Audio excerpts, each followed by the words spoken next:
ॐ अज्ञानतिमिरान्धस्य ज्ञानाञ्जनशलाकया चक्षुरुन्मिलितं येन तस्मै श्रीगुरवे नमः। वन्देऽहं श्रीगुरो श्रीयुतपदकमलं श्रीगुरून् वैष्णवांश्च श्रीरूपं साग्रजातं सहगण रघुनाथान्वितं तं सजीवं साद्वैतं सावधूतं परिजन सहितं कृष्ण चैतन्य देवं श्रीराधा कृष्ण पादान् सहगण ललिता श्री विशाखान्वितांश्च तमादिदेवं करुणानिधानं तमालवर्णं सुहितावतारम् अपार संसार समुद्र सेतुं भजामहे भागवत स्वरूपम्। हे देव हे दैत हे भुवनैक बंधो हे कृष्ण हे चपल हे करुणैक सिंधो हे नाथ हे रमण हे नयनाभिराम हा हा कदानुभवितासि पदं दशोर्मे। श्री कृष्ण चैतन्य प्रभो नित्यानंद श्री अद्वैत गदाधर शिवसदी गौर भक्त वृंद हरे कृष्ण कृष्ण कृष्ण हरे हरे हरे राम राम राम हरे हरे। हरे कृष्णा।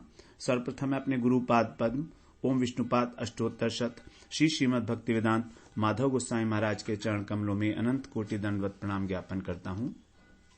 हम लोग श्रीमद् भागवत पुराण के प्रथम स्कंध में 18वां अध्याय श्रवण कर रहे हैं, जिसमें राजा परीक्षित को श्रृंगी ऋषि शाप देने वाले हैं कि आज से 7वें दिन आपको तक्षक नाग जो है डसेगा, उससे आपकी मृत्यु होगी। इस प्रकार तो हम लोगों ने यहाँ पर श्रवण किया कि सूत जी जो हैं वो कह रहे हैं कि 18वें अध्याय में कि परीक्षित जी अपनी माता के गर्भ में तो बच गए अश्वत्थामा के ब्रह्मास्त्र से भी, भगवान की कृपा है उनको, और उनको कोई भी व्याकुलता नहीं हुई जब शाप भी दे दिया गया उनको, तो भी क्योंकि उनका मन भगवान के चरणों में समर्पित था। इस प्रकार जो ऋषियों ने जब परीक्षित जी का उपाख्यान सुना तो सूत जी को आशीर्वाद देते हैं कि आपकी उम्र बहुत बड़ी हो, आप लोगों ने हमको कृष्ण कथामृत का पान करा रहे हो, और हम जो कर्म कांड कर रहे हैं इसका फल मिले ना मिले, लेकिन आपके द्वारा जो कथामृत का पान हो रहा है वो हमारे लिए बहुत अच्छा अवसर है, और इसकी बराबरी हम स्वर्ग और मोक्ष से भी नहीं कर सकते साधु संग की। तो सूत जी ने फिर आगे बोला कि बस आपकी तो ठीक है प्रसन्नता, लेकिन मेरा भी जन्म आज सफल हो गया है, क्योंकि हम निकृष्ट जाति के हैं, सूत है ना, तो इसलिए, और अब आपके माध्यम से हमें भगवान की कथा को कहने का अवसर मिला, तो अब हमें किसी प्रकार का कोई दुख नहीं रहा। नीच जाति में जन्म लेने के कारण मन में जो व्यथा थी, एक आप लोगों से बात करने का हमें अवसर मिला है, ये हमारे लिए बहुत बड़ी सौभाग्य की बात है। और जब भगवान की चर्चा करने को मिले तो इससे बड़ी और क्या बात हो सकती है। स्वयं लक्ष्मी जी जो हैं वो ब्रह्मा और शिव जो उनकी स्तुति करते रहते हैं, उनको छोड़कर भगवान की आराधना करती हैं, और जो भगवान के चरणों की धोवन है गंगा जी, वो शंकर जी के मस्तक पर गिनकर उनको भी पवित्र करती है। ऐसे मुकुंद को छोड़कर भगवान और कौन हो सकता है भगवत पदार्थ। मुकुंद का मतलब है मुक्तिम ददाती, जो मुक्ति का दान दे, अर्थात प्रेम का दान दे, उसको कहेंगे मुकुंद, अथवा मुखे कुंदवत हासो यस्य, जिसके मुख के ऊपर हमेशा एक हास्य खिला होता है, कुंदवत, कुंद के फूल, कुंद पुष्प की तरह से, तो जो हमेशा मुस्कुराते हैं, परमानंद में मग्न रहते हैं, उनका नाम है मुकुंद।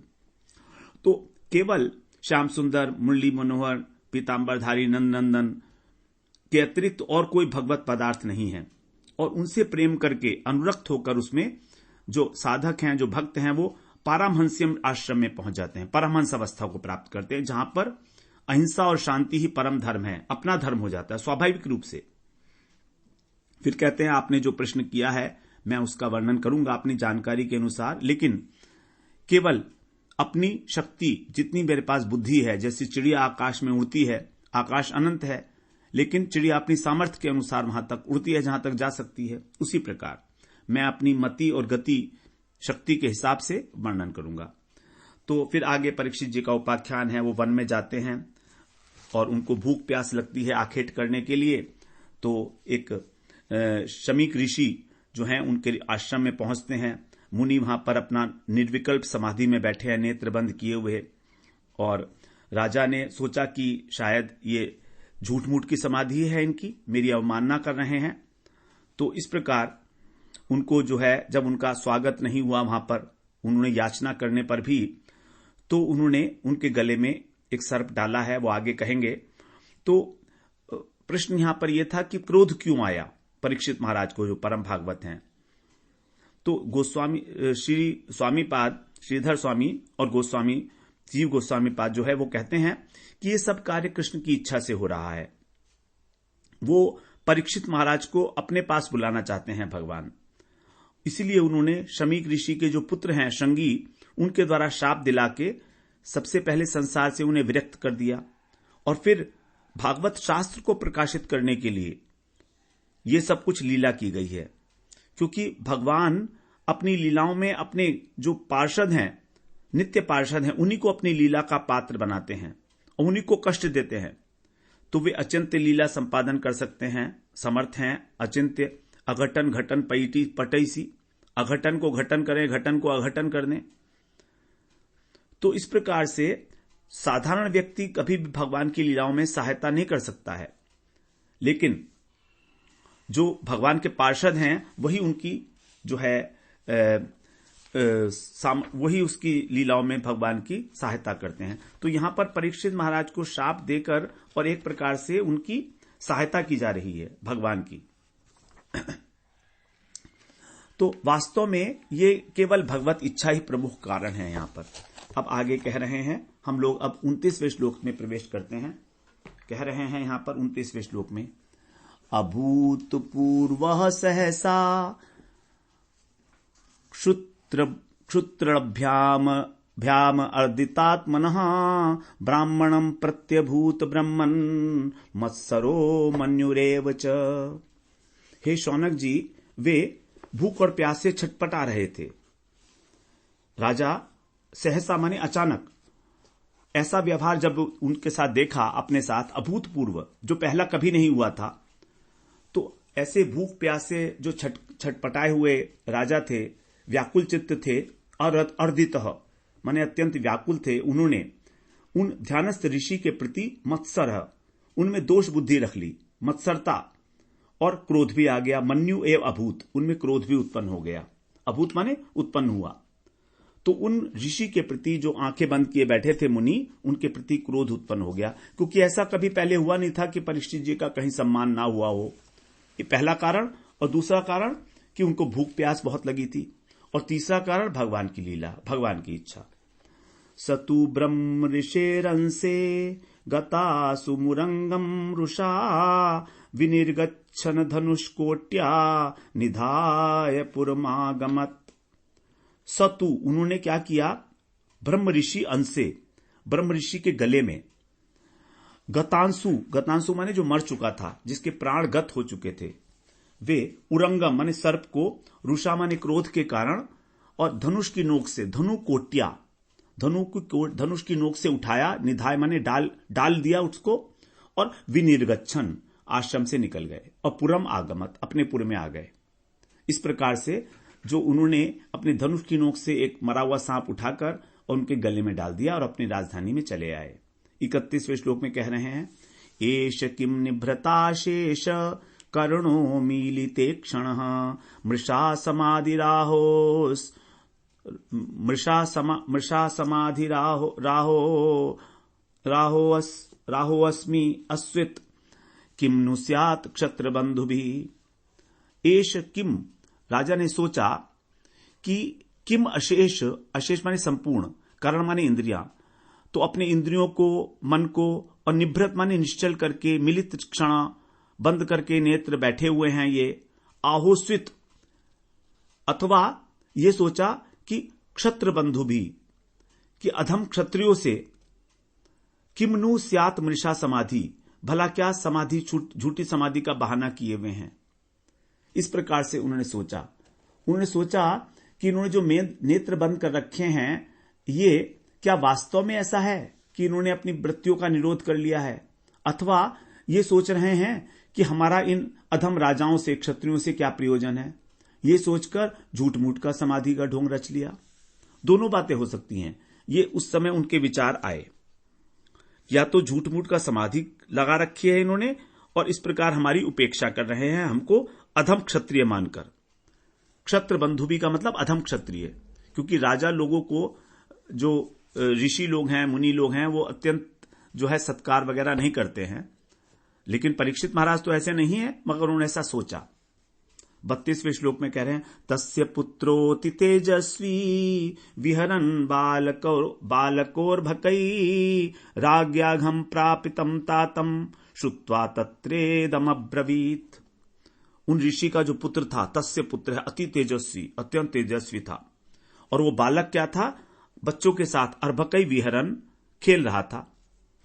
अब जब उसे पता लगा कि एक राजा ने मेरे तात मतलब पिता के साथ ये अघम, इस तरह का अपराध किया है, पाप किया है, प्रापित माने किया है, ये सुनकर तत्र इदम अब्रवीत, वहीं पर ही वो जहां पर था उसी जगह पर इस प्रकार से बोला। शमीक ऋषि के जो पुत्र थे वो बड़े तेजस्वी थे और वो इस प्रकार कहने लगे, जब उन्होंने देखा कि एक राजा ने मेरे पिता को अपमानित किया है और दुखी किया है, तब वो बोलते हैं 33 श्लोक में, अहो अधर्म पालानाम पीनाम बलिभुजामिव स्वामिन्यघम यददासानाम द्वारपानाम शुमानिव। अहो, कितने आश्चर्य की बात है, देखो तो सही। अहो, अहो कहा जाता है जब आश्चर्यजनक बात होती है। अधर्म पालानाम, अधर्म अधर्म अधर्म तो देखो, ये कितना बड़ा अधर्म है। क्या है ये? बलिभुजाम इव, जो बलिभुजाम का मतलब कौवे, कौवे के कहा जाता है बलिभुजाम। तो ये जो कौवों के समान है। और पिन्नाम, पिन्नाम माने मोटे हो गए हैं, अष्टपुष्ट हो गए हैं। पाला नाम, राजाओं का। कितना बड़ा आश्चर्यजनक अधर्म है। ये राजा लोग कौवों के समान जो हैं और हष्टपुष्ट हो गए हैं।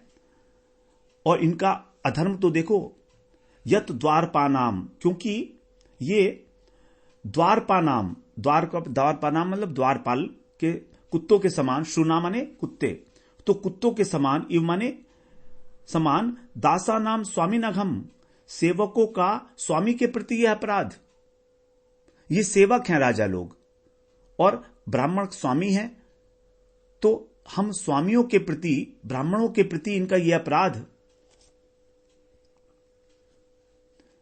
ब्राह्मणों के दास हैं और दास होकर ये दरवाजे पर पहने वाले कुत्ते के समान हैं, और तो भी अपने स्वामी का तिरस्कार कर रहे हैं।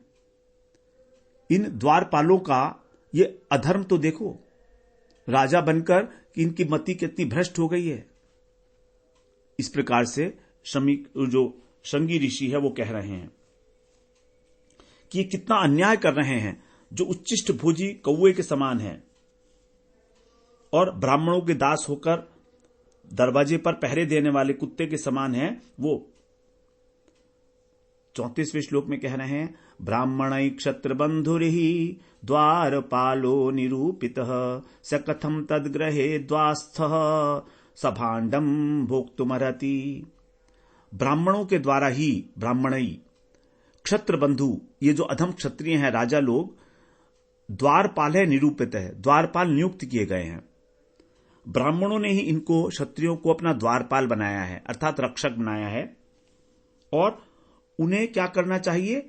स द्वास्थः, द्वार पर रहने वाले, कथम माने कैसे, उन तत्ग्रहे, उन ब्राह्मणों के घर में, सभांडम बर्तनों में, भोक्तुम अर्हति, भोजन करने के योग्य हो गए हैं। तो राजाओं को अधम क्षत्रिय कहकर और वो एक कुत्ते की भांति ट्रीट कर रहे हैं कि देखो तो हमने ही तो इनको द्वारपाल बनाया। और द्वारपाल का कार्य है कि वो रक्षा करे द्वार पर खड़ा होकर, लेकिन आज यही द्वारपाल अपने स्वामी के घर में आकर और उसके ही बर्तन के अंदर भोजन करने वाले हैं, भोजन कर रहे हैं। उनको किसी प्रकार से घर में घुसकर और उन बर्तनों में खाने का अधिकार नहीं है जिसमें स्वामी जो है अपना भोजन पाते हैं। 35वें श्लोक में कह रहे हैं, कृष्णे गते भगवते शास्त्री उत्पथगामिनाम तद भिन्न सेतु नद्याहम शास्मी पश्यत में बलम। उत्पथगामी नाम, उत्पथ का मतलब होता है कुमार्ग, पहले भी हम लोग इसको श्रवण कराए हैं। जो शास्त्रों के विपरीत मार्ग है उसको कहा जाता है उत्पथ। तो ये विपरीत कुमार्ग से चलने वाले, गामिना माने चलने वाले, शास्त्री और दंड देने वाले, भगवती माने भगवान श्री कृष्ण। तो कुमार्ग से चलने वालों को जो दंड देने वाले भगवान थे श्री कृष्ण, गते चले जाने पर अब क्या हो रहा है देखिए, तद भिन्न सेतून, उनकी सेतु का अर्थात मर्यादा का भंग करने वाले को अद्य माने आज, अहम शास्मी मैं दंड दे रहा हूं। अभी इसी समय वर्तमान की क्रिया है, मैं दंड दे रहा हूं। मैं बलम पश्यत, मेरा बल तो देखो, अत्यंत तेजस्वी है। शमीक ऋषि के पुत्र, 5 वर्ष इनकी आयु बताई जाती है श्रृंगी ऋषि की। मैं इनको दंड देता हूं, मेरा आप देखना मेरा में कितना बल है। क्योंकि इन्होंने कृष्ण के जाने के बाद और मर्यादा का उल्लंघन किया है। कृष्ण तो जब थे तो वो मर्यादा का उल्लंघन करने वालों को दंड देते थे, लेकिन अब ऐसा नहीं रहा है। अब ये सारे जो राजा हैं द्वारपाल के रूप में, रक्षक के रूप में, यही हमको जो है अत्याचार कर रहे हैं हमारे ऊपर, स्वामी के ऊपर, इस प्रकार से कहकर, और वो अब तैयार हो गए हैं दंड देने के लिए। इत्युक्त्वा रोषताम राक्षो वयस्यानिशि बालकान कौशिक्याप उपस्पृश्य वाक वज्रम विससर्जः। इत्युक्त्वा ऐसा कहकर, क्रोध से लाल नेत्र वाले, रोष ताम्र अक्ष, जिनके अक्ष हैं लाल लाल हो गए थे तांबे के समान क्रोध के कारण, रोष माने क्रोध। वयस्यान अपने मित्र जो उनके बराबर के वयस से सेम वयस के लोग थे, ऋषि बालकान ऋषि बालकों से, इत्युक्त्वा ऐसा कहकर, यह बात उन्होंने अपने जो सखा थे उनसे कही। कौशिकी नदी के आप माने जल से उपस्पृश्य आचमन किया, आचमन करके वाग ब्रजम विसर्ज, वाणी रूपी वज्र से और विसर्जित किया, वज्र को विसर्जित किया वाणी से। वाणी रूपी वज्र नहीं है, वाणी के द्वारा जैसे वज्र छोड़ा जा रहा हो उस प्रकार से उस वज्र को विसर्जित किया, मतलब छोड़ा अर्थात शाप दिया। क्योंकि वाणी के द्वारा वज्र छोड़ने का अर्थ है शाप देना। वज्र तो हाथ से चलाया जाता है, लेकिन यहां पर वाणी से वज्र चला रहे हैं वो। तो वाक वजम विसर्ज, छोड़ा उन्होंने, शाप दे दिया उन्होंने। क्या कह रहे हैं 37वें श्लोक में, इति लंघ्यत मर्यादम तक्षकः सप्तमे हनि दक्ष्यस्तिस्मत् कुलांगारम चोदितो में ततद्रुहम। ततः माने मेरे पिता से, द्रुहम माने द्रोह करने वाले, ततद्रुहम मेरे पिता से जो द्रोह करते हैं, जो उनका अपमान करते हैं, ऐसे कुलांगार अपने कुल के अंगार स्वरूप, अपने कुल को जलाने वाले। इति माने इस प्रकार, मर्यादा लंघितहम मर्यादा का लंघन करने वाले परीक्षित को मैं माने मेरे द्वारा प्रेरित, चोदित मैं जो कह रहा हूं मेरे द्वारा, मेरी वाणी के द्वारा प्रेरित तक्षक नाग सप्तमे एहनी 7वें दिन दंशपति स्म उनको दस लेगा।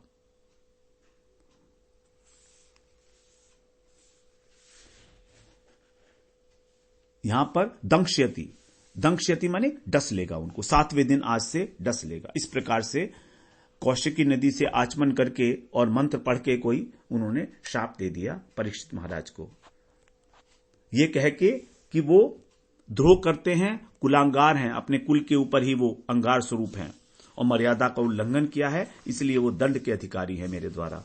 ये मेरा बल देखना आप कैसा है। 38वें श्लोक में कह रहे हैं, ततोऽभ्येत्याश्रमं बालो गले सर्प कलेवरम पितरम वीक्ष्य दुःखार्तो मुक्तकंठो रुरोधः। इसके बाद ततः क्या हुआ, वह बालक आश्रमम अभ्येत्य, आश्रम में आकर, पितरम गले, अपने पिता के गले में उन्होंने सर्प को देखा, सर्प का कलेवर देखा, शरीर देखा सर्प का, वीक्ष्य माने देखकर दुख से व्याकुल हो गया, और मुक्त कंठ, खुले गल से जोर जोर की रुरोधः, रोने लगा। यहां पर अब जोर जोर से जो बालक है वो आश्रम में आके और रोने लगा है। मुक्त कंठ 39 श्लोक में कह रहे हैं, सवा आंगिरसो ब्रह्मन् श्रुत्वा सुत विलापनम उन्मील्य शनकैर्नेत्रे दृष्ट्वा स्वांसे मृतोरगम। हे ब्रह्मन, हे शौनक जी, अंगिरस, ये जो ऋषि थे अंगिरा गोत्रीय थे, अंगी ऋषि उन्हीं के गोत्र में थे, तो इसको बोला गया आंगिरस। तो इन ऋषि ने जो अंगिरा गोत्रीय थे, वा सुतः विलापनम, उस समय अपने पुत्र का विलाप श्रुत्वा माने सुनकर, शनकई माने धीरे धीरे, नेत्रे उन्मील्य, अपने नेत्रों को खोला, उन्मीलन किया, और स्व अंशे मृत उरंगम दृष्टवा, फिर अपने गले में उन्होंने मरे हुए सर्प को देखकर, दृष्टवा माने देखकर, क्या कह रहे हैं अब 39 श्लोक में, मृतोर्गम 40 श्लोक में कह रहे हैं, विसृज्य पुत्रम पप्रच्छ वत्स कस्माधिरोदशी केन वा ते अपकृतम् इत्युक्तः स न्यवेदयत्। ते अपकृतम् इति उक्तः, ते अपकृतम् इत्युक्तः स न्यवेदयत्। विसृज्य माने उन्होंने अपने जो, विसर्ज्य माने छोड़ना, फेंकना, तो उन्होंने अपने गले में जो सर्प पड़ा हुआ था उसको फेंक दिया, और पुत्रम पप्रच्छ, अपने पुत्र से पूछा, बेटा कस्मात ही रोदिशी, तुम क्यों रो रहे हो, वाह माने अथवा, केन ते अपकृतम, क्या किसी ने तुम्हारा अपकार किया है, इति उक्तः, ऐसा कहे जाने पर, स न्यवेदयत, उसके पुत्र ने सारी घटनाएं सुनाई, निवेदन की, पुत्र ने अपने पिता को सारी बातें बताई कि ऐसे ऐसे हुआ था पिताजी। तो यहां पर 41वें श्लोक में अब कह रहे हैं, निशम्य शप्तमतदर्हं नरेन्द्रम स ब्राह्मणो नात्मजमाभ्यनंदत अहो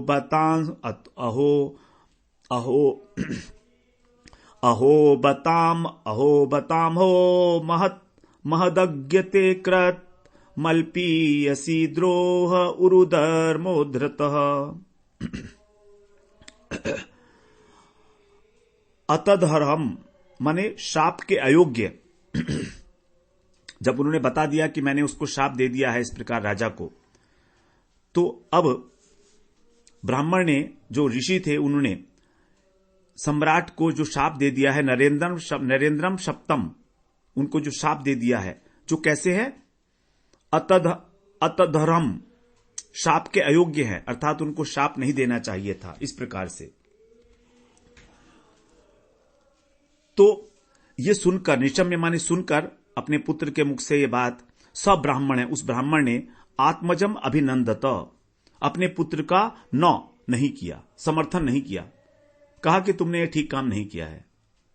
अहो, कितने आश्चर्य की बात है, बत, कितना खेद है, ते अज्ञ महत अहुम, कि तुमने, अज्ञानी ने, तुम अज्ञानी हो, अज्ञ हो तुम, और इतना भारी अपराध कर दिया।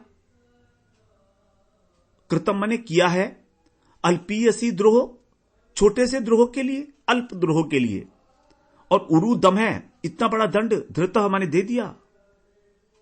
तुमने इस छोटे से अपराध के लिए, छोटे से द्रोह के लिए इतना भारी अपराध कर दिया, इतना बड़ा दंड दे दिया उसको, तुम अज्ञानी हो, निश्चय ही तुमने अपराध किया है, भारी अपराध किया है तुमने इस प्रकार दंड देकर, क्योंकि सम्राट किसी भी प्रकार श्राप के देने योग्य ही नहीं है।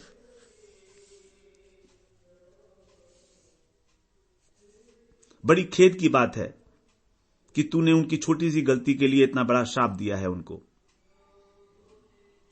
42वें श्लोक में कह रहे हैं, न वै नृभिर्नरदेवं पराख्यम सम्मान तुम रहस्य विपक्व बुद्धे यत्तेजसा दुर्विषहेण गुप्ता विन्दन्ति भद्राणि कुतो भया प्रजा। अब अविपक्व अर्थात तुम कच्ची बुद्धि वाले हो, अविपक्व बुद्धे, और पराख्यम नरदेवम जो राजा हैं उनकी नभी साधारण मनुष्यों से कभी भी सम्मातुम समता नहीं करनी चाहिए। समता करने के योग्य नहीं है वो, क्योंकि वो कौन है? नरदेव, पराख्यम, उनके अंदर भगवत कला है, भगवान के अंश हैं वो।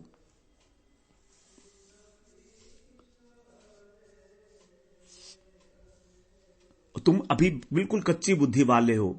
यत दुर्विषहेण, उन्हीं के असह्य तेज से, तेजसा माने तेज से सारी प्रजा जो है कुप्ता माने रक्षित रहती है और सब ओर से निर्भय होकर अकुतः भया भद्राणी विंदती अपने कल्याण को प्राप्त करती है। तो राजा जो है वो भगवान का रूप है, कलाएं हैं उसमें भगवान की, और उनके असह्य तेज के कारण ही जो प्रजा है वो सब प्रकार से रक्षित है। किसी प्रकार का प्रजा के ऊपर कोई अत्याचार नहीं होता है और वो अपने कल्याण की ओर प्रयत्न करती है, कल्याण, आत्म कल्याण के लिए निर्भय होकर, क्योंकि राजा का कार्य है कि वो अपनी प्रजा को निर्भय करे। 43वें श्लोक में कह रहे हैं, अलक्ष्यमाणे नरदेव नाम्नी रथांग पाणा वयमंग लोकः तदा ही चौर प्रचुरो विनक्ष्य त्यत्यरक्ष्यमाणो विवे अविवृथवत क्षणात्। अंग माने हे प्रिय पुत्र, क्योंकि जो नरदेव है अर्थात राजा है, राजा के नाम से रथांग पाणा अर्थात स्वयं भगवान जो रथांग पाणी है, चक्र पाणी है, वे अलक्ष्यमाणे दिखाई नहीं देने पर भी, स्वयं भगवान चक्रपाणी के दिखाई न देने पर भी चौरह प्रचुरह चोर बढ़ जाते हैं। यदि राजा नहीं रहेगा जो स्वयं भगवान रूप है तो चोर बढ़ जाएंगे इस देश के अंदर। तदा अरक्ष्यमाण है, और तब सब लोग रक्षा रहित हो जाएंगे, किसी की रक्षा नहीं कर पाएंगे, प्रजा की कौन रक्षा करेगा।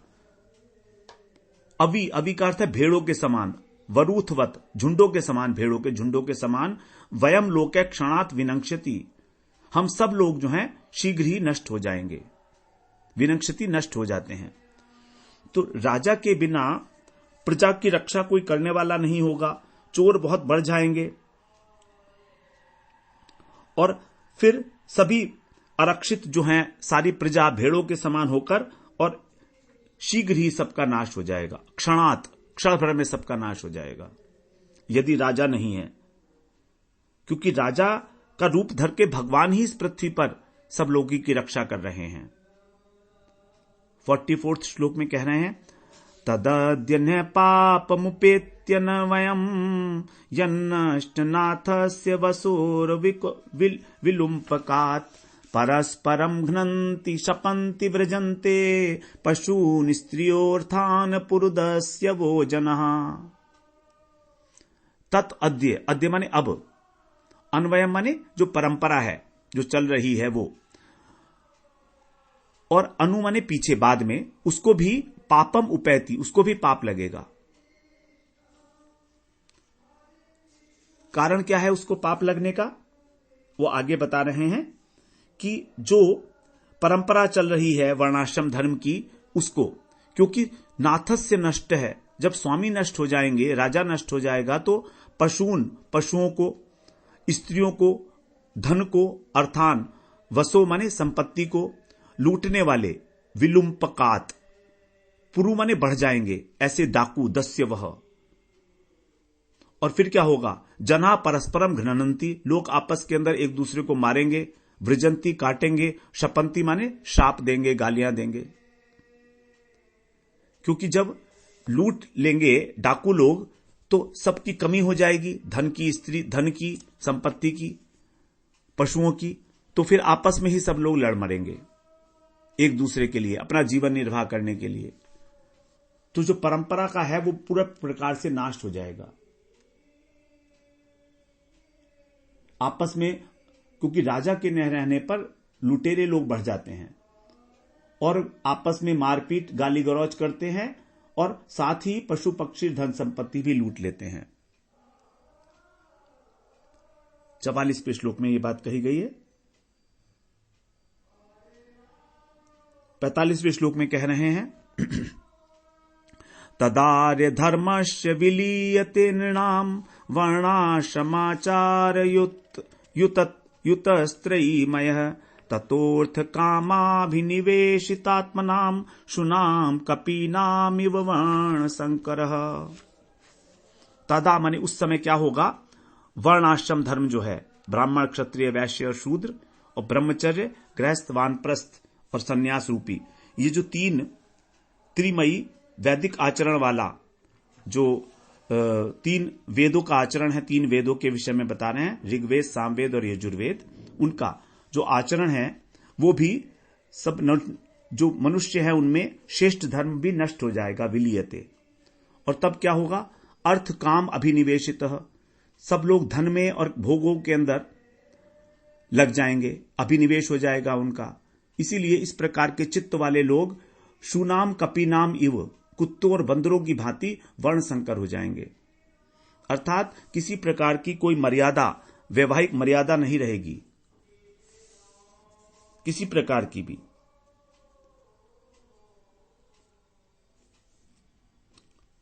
जब आर्य धर्म लुप्त हो जाएगा, वर्णाश्रम धर्म लुप्त हो जाएगा, अर्थ लोभ और काम वासना से विवश होकर लोग कुत्तों और बंदरों की भांति कपी नाम, इस प्रकार से सारी की सारी जो हमारी ऑर्डर है, सामाजिक ऑर्डर है, विवाह की व्यवस्था है, वो सब चरमरा जाएगी, कोई मर्यादा नहीं रहेगी विवाह की।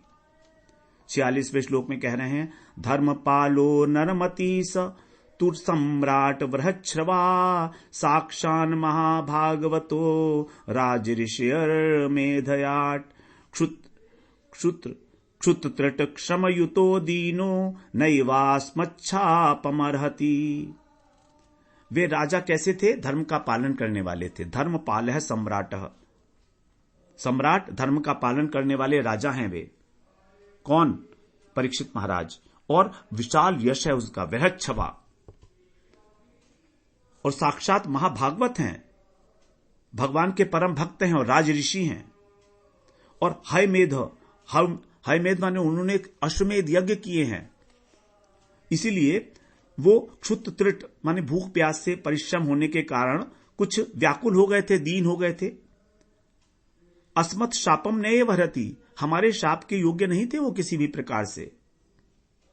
तुमने जो शाप दे दिया है उनको, ये तुम्हारी अपरिपक्व बुद्धि है, क्योंकि तुम छोटे बच्चे हो, इसलिए तो किसी भी प्रकार उन्होंने अपने पुत्र के द्वारा शाप देने का समर्थन नहीं किया परीक्षित महाराज को। 47वें श्लोक में कह रहे हैं अपापेषु स्वभृत्येषु बालेना पक्व बुद्धिना पापम कृतम तद भगवान सर्वात्मा क्षन्तुमर्हति। अब क्षमा मांग रहे हैं वो। स्व अपापेषु भर्त्येषु, अपने निष्पाप सेवक के प्रति, निष्पाप सेवक के प्रति कच्ची बुद्धि के कारण, अपक्विना, बालेन, इस बालक ने पापम जो अपराध किया है, तत् सर्वात्मा भगवान क्षन्तुम अर्हति, वो उस अपराध को भगवान क्षमा करें, सर्वात्मा भगवान क्षमा कर दें। क्षमा मांग रहे हैं भगवान से कि इस बच्चे ने जो पाप किया है निष्पाप सेवक के प्रति, राजा को सेवक बताया, किसी प्रकार का वो पापी नहीं है, पाप नहीं किया उन्होंने। 48वें श्लोक में तिरस्कृता विप्रलब्धा क्षप्ता क्षिप्ता च हतापि नास्य तत्प्रतिकुर्वन्ति तद्भक्ता प्रभवोपि। क्योंकि तद्भक्ता, उनके जो भक्त जन हैं वे तिरस्कृता विप्रलब्धा, अपमानित होने पर उनको कोई ठग ले तो क्षप्ता, उनको कोई गाली दे, आक्षेप करे, क्षिप्ता आक्षेप करे, हता मारे जाने पर भी, अपि प्रभव समर्थ होने पर भी, अस्य प्रति न कुर्वन्ति, इसका प्रतिकार नहीं करते। परीक्षित महाराज परम भागवत हैं, भक्त हैं, भक्त कभी भी चाहे कोई कितना अपमान करे, उनको गाली दे, आक्षेप करे, मारे, वो कभी उसको प्रतिकार नहीं करते। सामर्थ्य होने पर भी परीक्षित महाराज चाहते तो उसको शाप दे सकते थे। परीक्षित महाराज सामर्थ्य हैं, राजर्षि हैं, वो भक्त हैं, तपस्या है उनकी, लेकिन वो ऐसा नहीं करते वैष्णव लोग। 49 में कह रहे हैं, इति पुत्र कृताघेना सोनु तप्तो महामुनि स्वयं विप्रकृतो राज्ञा नैवाघम तद अचिंतयत। इस प्रकार वे महामुनि जो थे, पुत्र के अपराध से, अघेन माने पाप, अपराध किए गए जो अपराध थे, अनुतप्त, अत्यंत संतप्त हो गए, दुखी हो गए, और स्वयं राज्ञा, और स्वयं राजा से अपमानित हुए थे। वो राजा के द्वारा अपमानित हुए थे। स्वयं राज्ञा विप्रकृतः, वो अपमानित हुए थे। तत् अघम न एव अचिंतयत, उस अपराध को उन्होंने सोचा ही नहीं, उसको स्वीकार ही नहीं किया, उसको माना ही नहीं कि राजा ने कोई अपराध किया है, क्योंकि वो जानते थे महाराज परीक्षित कौन है। उसके ऊपर उन्होंने कोई ध्यान नहीं दिया, और उनको पुत्र के अपराध के ऊपर बहुत पश्चाताप हुआ, बहुत दुखी हुए वे। 50वें श्लोक में कह रहे हैं, प्रायशः साधवो लोके परई द्वंदेषु योजिता निव्यथन्ति न हृष्यन्ति यतात्मा गुणाश्रय। प्रायशः, अधिकांश, प्राय सत्पुरुष जो होते हैं इस लोक में, परई द्वंदेषु, दूसरों के द्वारा जो द्वंद्व दिए जाते हैं, सुख दुख या मान अपमान, उसमें योजिता माने जो लगाए जाते हैं उनके ऊपर आरोप या किसी प्रकार का, न व्यथंती, किसी प्रकार व्यथित नहीं होते, न हर्षंती, और न हर्षित होते हैं। यदि उनकी कोई प्रशंसा करे तो हर्षित भी नहीं होते हैं, क्योंकि यत माने क्योंकि आत्मा गुणे आश्रय, क्योंकि आत्मा तीनों गुणों का आश्रय है, अर्थात तीनों गुणों से परे है आत्मा। जो जीवात्मा है, स्वरूप है, वो इन माइक गुणों से सर्वथा परे है, गुणातीत है। आश्रय जो होता है आश्रित से श्रेष्ठ होता है, उससे परे होता है।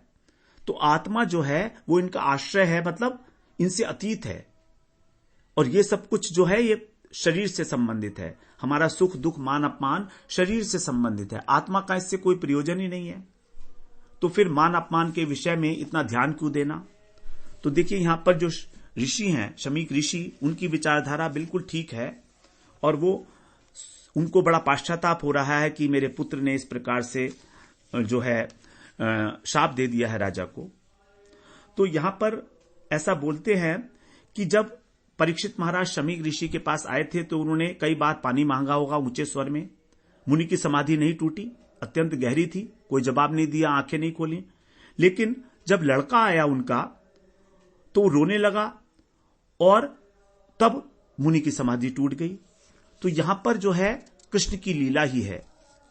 राजा की आवाज से समाधि नहीं टूटी, और अपने लड़के के रोने मात्र से समाधि टूट गई।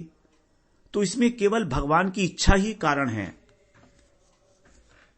केवल भगवान की लीला ही है ये कि इस प्रकार से ऋषि की समाधि राजा के बोलने पर भी नहीं टूटी, और छोटे बच्चे के रोने मात्र से टूट गई। और राजा ने एक बार तो पूछा नहीं होगा, अनेक बार पूछा होगा। तो इस प्रकार जो है उनको अत्यंत दुख हुआ है, पश्चाताप हुआ है कि मेरे पुत्र ने जो है बहुत बड़ा पाप किया है, अपराध किया है, प्रतिकार किया है। और भगवान से फिर उन्होंने क्षमा मांगी है कि आप जो है इसको अपरिपक्व बुद्धि मानकर क्षमा करो। राजा तो भगवान की विभूति है। तो इस प्रकार जो है यदि परीक्षित महाराज और इस लड़के को शाप देने में समर्थ हैं, लेकिन फिर भी कह रहे हैं जो भगवान के भक्त हैं वो किसी प्रकार की प्रतिकार नहीं करते, क्योंकि परम भागवत जो हैं, जो भगवान के भक्त, चरणाश्रित भक्त हैं, वे जानते हैं कि ये माया के द्वारा ही सुख दुख जो है इनका अनुभव हो रहा है, लेकिन वो स्वयं अपनी आत्म स्वरूप में स्थित होकर और इस सुख दुख से अत्यंत परे रहते हैं। इस प्रकार हम लोगों ने आज 18वां अध्याय श्रवण किया, उसको पूर्ण किया। 50 श्लोक हैं इसमें। अब हम लोग कल फिर प्रवेश करेंगे अंतिम अध्याय में, इस स्कंध के 19वें अध्याय में 51वां अध्याय है, उसके अंदर फिर परीक्षित महाराज अनशन व्रत लेकर गंगा जी के किनारे पर बैठेंगे और सुखदेव जी का आगमन होगा। वांछा कल्पतरुभ्यश्च कृपा सिंधुभ्य एव च पतितानां पावनेभ्यो वैष्णवेभ्यो नमो नमः।